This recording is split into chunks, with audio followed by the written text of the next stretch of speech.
Bonjour à tous, nous sommes le 7 juin.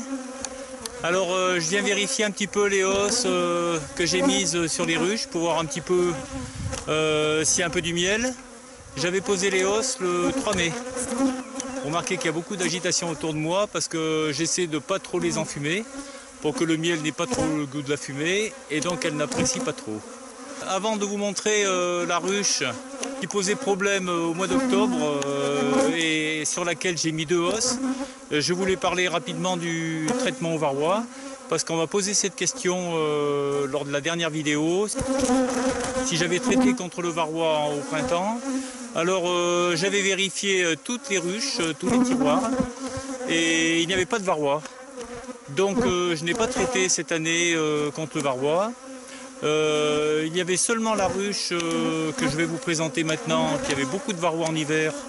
J'ai fait 2 traitements à l'acide oxalique et ça a suffi. Sinon, en traitement varroa, j'ai traité par contre les 3 ruchettes que j'ai faites. 3 semaines après la division, il n'y avait plus de couvain, donc j'ai fait un traitement à l'acide oxalique. Je les enfume un tout petit peu quand même.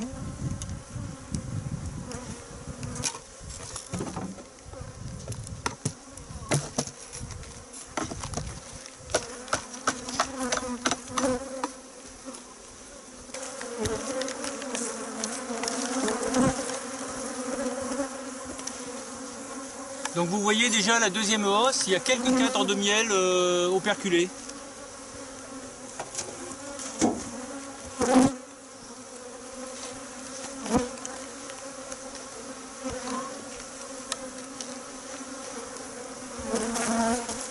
On est à la deuxième hausse.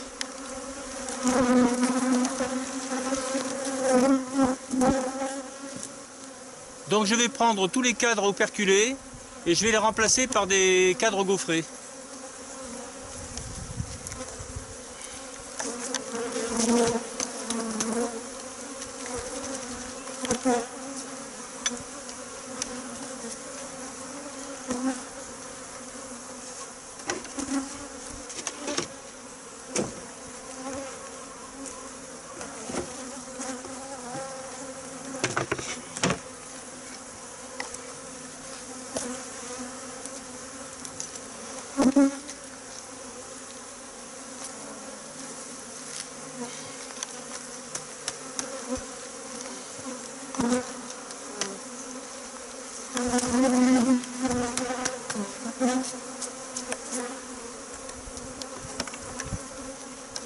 Voilà, on peut les enlever avec la balayette aussi.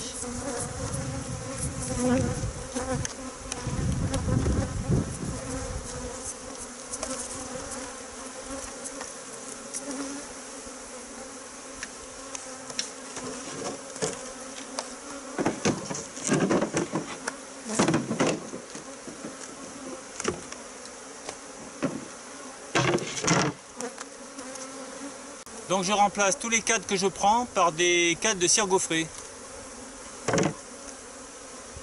Pour l'instant.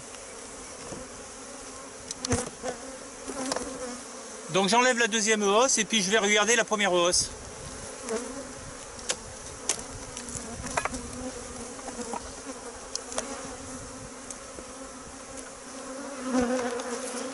Donc vous voyez la première hausse. Il y a des cadres qui sont pleins de miel. Elles ont même fait des constructions au-dessus des cadres. Donc je vais prendre les cadres qui sont bien operculés. Vous voyez par exemple un cadre qui est assez bien operculé et qui je pense ne pose pas de problème de conservation au niveau du miel.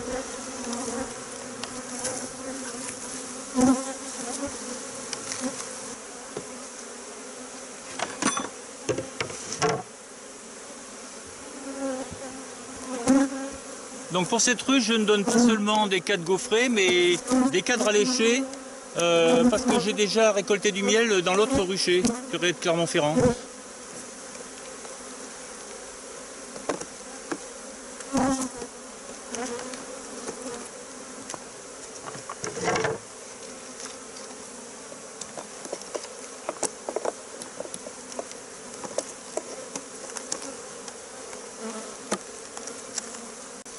J'enlève aussi un petit peu toutes les traces de cire. Et je remets la deuxième hausse.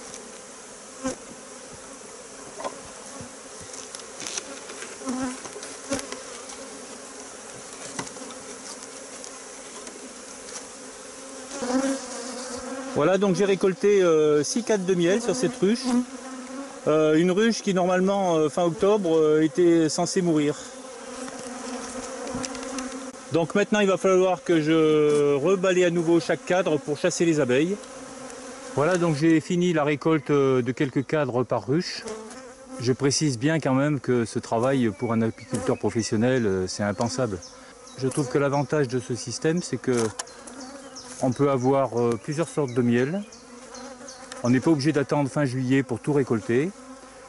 Et donc là, on peut faire du miel de printemps, qui est différent du miel de toute fleur fin juillet, quand les abeilles ont butiné le châtaignier, par exemple. Et l'autre avantage aussi, c'est que dès que j'ai extrait le miel, je leur remets les cadres. Donc elles ont à nouveau des cadres cirés avec encore un petit peu de miel. Donc elles n'ont plus qu'à remplir les alvéoles. Et donc ça évite aux abeilles de cirer à nouveau des cadres.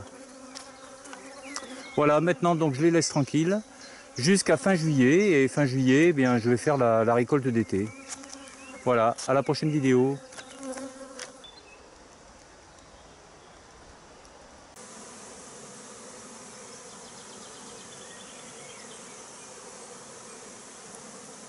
Mmh.